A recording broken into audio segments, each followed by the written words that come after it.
आप सभी का इस वीडियो में स्वागत है। आज की इस वीडियो में हम लोग बात करने वाले हैं सीटेट जुलाई 2025 के नोटिफिकेशन की। वो कब आने वाला है, उसका सिलेबस क्या रहेगा, एज लिमिट क्या रहेगी, एलिजिबिलिटी क्या रहेगी, इन सब सारी चीज़ों के बारे में हम लोग एकदम डिटेल से बात करने वाले हैं।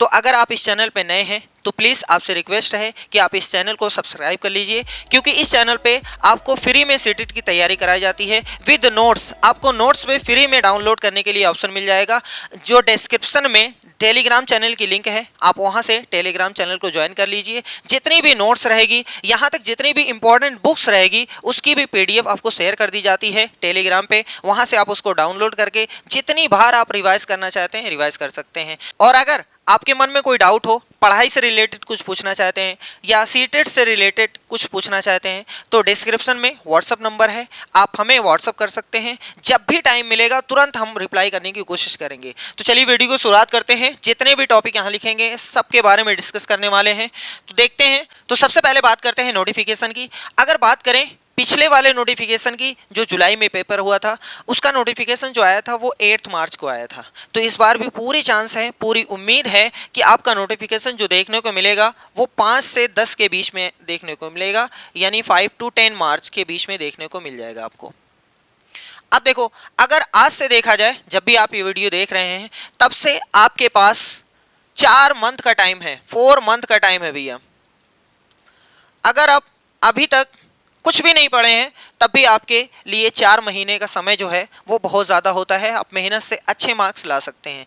लेकिन अगर देखा जाए तो 120 दिन है, तो 120 दिन की तैयारी में अगर आप सिस्टमेटिक वे से रोज 2 से 3 घंटे पढ़ते हैं ना, तो आपके लिए ये पेपर कुछ भी नहीं है। लेकिन कुछ लोग ऐसे भी होते हैं जो जीरो हटा करके तैयारी करना चाहते हैं, मतलब 12 दिन में तैयारी करना चाहते हैं। तो 12 दिन में कुछ नहीं होगा भैया, 12 दिन में कुछ नहीं होगा। अगर आप सोचते हैं ना कि हम 12 दिन में बहुत मेहनत करके पास हो जाएंगे, तो हाँ, हो सकता है आपका लक अच्छा हो तो पास हो जाएंगे, अदरवाइज बहुत ही मुश्किल है, अदरवाइज बहुत ही मुश्किल है। चलो बात करेंगे, एक अलग वीडियो बना देंगे। अभी फिलहाल देखते हैं एग्जाम डेट। तो एग्ज़ाम डेट इस बार जो होने वाली है वो आपका जुलाई में तो फिक्स है, जुलाई में तो फिक्स है कि एग्ज़ाम होगा। लेकिन डेट अगर आप देखो तो 6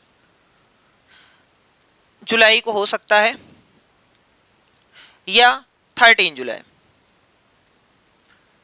ये 2 डेट में से एक डेट आपको मिल जाएगी, या तो 6, क्योंकि संडे जो है वो पड़ रहा है 6 जुलाई को, तो 6 जुलाई या 13 जुलाई। मतलब ये मान के चलो कि आपको जुलाई के प्रथम वीक में आपको देना ही है एग्जाम। ठीक, बात आगे करते हैं एज लिमिट। तो सीटेट में कोई भी एज लिमिट नहीं होती। हाँ, मिनिमम एज लिमिट होती है। मिनिमम एज आपकी 18 होनी चाहिए। मिनिमम अगर आपके पास 18 ईयर्स का वो है, मतलब एज आपकी 18 ईयर्स है, तो आप डाल सकते हैं इस फॉर्म को। मैक्सिमम कोई लिमिट नहीं है, मैक्सिमम एज लिमिट कुछ नहीं भैया। ठीक है, आप चाहें जब तक पेपर दे सकते हैं, लेकिन मिनिमम 18 साल आपकी एज होनी चाहिए। बात करें एलिजिबिलिटी की, तो एलिजिबिलिटी में कुछ लोग कहते हैं कि अगर आप बीएड या डीएलएड दूसरे साल में जाएंगे, यानी लास्ट ईयर में जाएंगे, तब आप एलिजिबल होंगे। ऐसा कुछ भी नहीं है। अगर आपने एडमिशन ले लिया है तो एडमिशन के पहले दिन ही आप एलिजिबल हो जाएंगे। ठीक है, यानी फर्स्ट सेमेस्टर या फर्स्ट ईयर कभी भी आप इस एग्ज़ाम को ट्राई कर सकते हैं, दे सकते हैं, कोई भी दिक्कत नहीं है। ठीक है, तो एलिजिबिलिटी आपको पता चल गई। आपने एडमिशन ले लिया, उसी दिन से आप एलिजिबल हो गए। बात करें अगर एलिजिबिलिटी में कौन पेपर 1 दे सकता है, कौन पेपर 2 दे सकता है, तो भैया जी आपको पता है कि 1st to 5th से बीएड जो है वो बाहर हो चुका है। इसका मतलब 1st to 5th अगर आपको चांस में मिल जाता है तो कोई फ़ायदा नहीं है आपको देने से, इसलिए बीएड वाले 6 to 8 देते हैं। और जो डीएलएड या बीटीसी वाले जो हैं वो 1st to 5th यानी पहला पेपर भी देते हैं और सेकेंड पेपर 6 to 8 वाला देते हैं। ठीक है, समझ में आ गया। चलो आगे बढ़ते हैं। अगर हम देखते हैं निगेटिव मार्किंग, तो इसमें 150 नंबर के क्वेश्चंस आते हैं, 150 क्वेश्चंस आते हैं। कोई भी निगेटिव मार्किंग नहीं होती है, कोई भी निगेटिव मार्किंग नहीं होती है। ठीक है, आपको 150 में से 150 अटेम्प्ट करना चाहिए, एक भी निगेटिव मार्किंग नहीं है। अगर आपका सही हुआ तो आपको बहुत ज़्यादा मार्क्स मिलेंगे, और अगर गलत हुआ तो कुछ उससे नुकसान नहीं है, बस सिर्फ 1 नंबर कटेगा जो आपका गलत होगा। ठीक, पासिंग मार्क्स क्या है? पासिंग मार्क्स में जनरल की बात की जाए तो इन लोगों के लिए है 90 मार्क्स। बाकी अदर दैन जो है, चाहे ओबीसी है, एससी है या एसटी है, इन लोगों के लिए 82 है। इन लोगों के लिए 82 है। जो लोग 83 बता रहे हैं भैया जी, अभी पिछली कुछ दिनों में यानी कुछ महीनों में आपने देखा होगा कि बिहार में यही मैटर चल रहा था और 82 वालों को पास किया गया है। ठीक है, इसका मतलब इनका जो पासिंग मार्क्स है वो 82 है, जिनका 82 मार्क्स आ गया है वो पास है। लेकिन अगर सिस्टम से देखा जाए तो 82.5 आना चाहिए। भैया इतना क्यों मेहनत करना है? आप टारगेट रखो कि 120 प्लस आए, क्या जरूरत आप 82 और 90 में फंसे हो? मेहनत से आप ऊंची उड़ान रखो, है ना। आगे देखते हैं सिलेबस। तो जो सिलेबस पिछले 3-4 साल से चला आ रहा है वही सिलेबस रहेगा। मतलब ये मान के चलो पिछले 10 साल से वही सिलेबस में कोई चेंजिंग नहीं है। कुछ लोग कह रहे हैं old NCERT versus new NCERT, ऐसा कुछ भी नहीं है। जो सिलेबस था वही सिलेबस रहेगा, यानी सिलेबस में कोई चेंज नहीं है। जो सिलेबस आपने पिछले सालों में पढ़ा है वही सिलेबस इस बार भी पढ़ना है। ठीक, चलो आगे देखते हैं। अब हम लोग एग्जाम पैटर्न की बात कर लें। एग्जाम पैटर्न में 2 पेपर होते हैं। पेपर फर्स्ट होता है, पेपर फर्स्ट और paper second.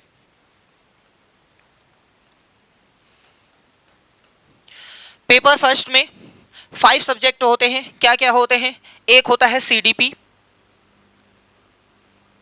Child development and pedagogy, और उसके बाद लैंग्वेज फर्स्ट होती है, लैंग्वेज सेकंड होती है, मैथ होता है, एंड ईवीएस। सीडीपी में आपको 30 क्वेश्चंस देखने को मिलेगा और 30 मार्क्स। लैंग्वेज फर्स्ट में इसमें भी आपको 30 क्वेश्चंस देखने को मिलेगा और 30 मार्क्स का। सभी 30 क्वेश्चन 30 मार्क्स के होते हैं। लैंग्वेज फर्स्ट की अगर बात करें तो इसमें 15 मार्क्स यानी 15 क्वेश्चंस लिख दें। 15 क्वेश्चन जो होते हैं वो पेडागोजिकल होते हैं और 15 जो होते हैं वो पैराग्राफ पे डिपेंड होते हैं। ठीक है, देखो इसमें एक पैसेज आता है, एक पोएट्री आती है, यानी एक गद्यांश आता है, एक पद्यांश आता है। 15 नंबर में एक आपको पैराग्राफ मिलेगा और एक आपको पोएट्री मिलेगी। ठीक है, यानी आपको एक गद्यांश मिलेगा, एक पद्यांश मिलेगा, दोनों को मिला करके एक 8 नंबर का होता है, एक 7 नंबर का होता है, उस पर क्वेश्चंस आधारित होते हैं। ठीक है, तो ये जो है आपको 15 मार्क्स देखने को मिलेगा पूरा, और 15 जो होते हैं वो पेडागोजिकल होते हैं। समझ में आ गया?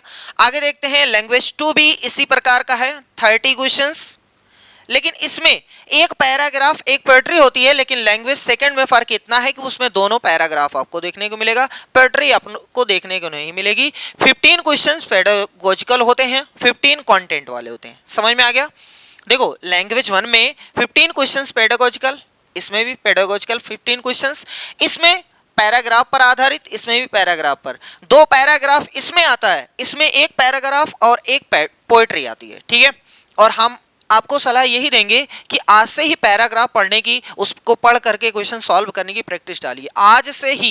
ठीक है, ये ना सोचिएगा 1 महीना बचेगा तब, नहीं। इसीलिए टाइम मैनेजमेंट आप लोगों के लिए प्रॉब्लम की मतलब समस्या वही उत्पन्न करता है भैया।